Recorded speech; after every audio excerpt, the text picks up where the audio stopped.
Comme chaque mercredi aujourd'hui, on va parler des sorties de la semaine au cinéma. Et quelle semaine, quelle grosse semaine, surtout pour le cinéma français, parce qu'on a 4 grosses sorties françaises cette semaine. Le premier film dont je veux vous parler, c'est La Petite Dernière d'Afsia Herzi que j'ai pu voir en avant-première il y a de ça quelques mois, quelques semaines, et c'était absolument génial. J'ai adoré ce film. C'est une vraie découverte, que ce soit par rapport à l'actrice, que ce soit par rapport à la réalisation de Afsia Herzi. Afsia Herzi est une actrice que j'aime beaucoup, mais je connaissais pas forcément sa réalisation. Et là, on a un film qui est absolument génial, qui mélange le sujet de la religion et de la sexualité à la perfection. Il faut absolument voir La Petite Dernière. Le second film, c'est Arco de Hugo Bienvenu, film d'animation qui a fait beaucoup parler de lui parce qu'il était en présélection, comme La Petite Dernière, il était en présélection pour représenter la France aux Oscars. Malheureusement, c'est un simple accident qui va représenter les Oscars pour la France, mais Arco a fait beaucoup de bruit, j'ai très hâte de le découvrir. Je vais le découvrir dimanche et j'ai très hâte. Le troisième film, c'est L'Homme qui rétrécit de Jean Counant, qui est un film avec Jean Dujardin qui a fait beaucoup parler de lui par son concept. Et c'est un peu un concept des années 80, cette idée de personne qui rapetissient.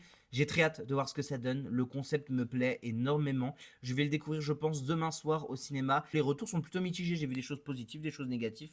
Mais moi, je pense que ça va me plaire. C'est typiquement le genre de film qui va me plaire, je pense. Donc j'ai très hâte de découvrir ça au cinéma. Et le dernier, et non le moindre, c'est Kaamelott, deuxième volet, première partie, que j'ai été voir hier en avant-première, que j'ai beaucoup aimé. Je vous renvoie à ma critique de Kaamelott. Je pense que c'est parce que je suis pas fan que j'ai aimé. Parce que quand je vois comment le film se fait détruire, je trouve qu'il est beaucoup mieux que le premier. Je trouve que celui-là a beaucoup plus d'ambition, a beaucoup plus de beauté visuelle, a beaucoup plus de dialogue intéressant et a beaucoup plus de moments marrants. Malgré qu'il dure 2h15 et qu'il y a sûrement, je dirais, 15 bonnes minutes en trop, ça reste quand même un très bon film.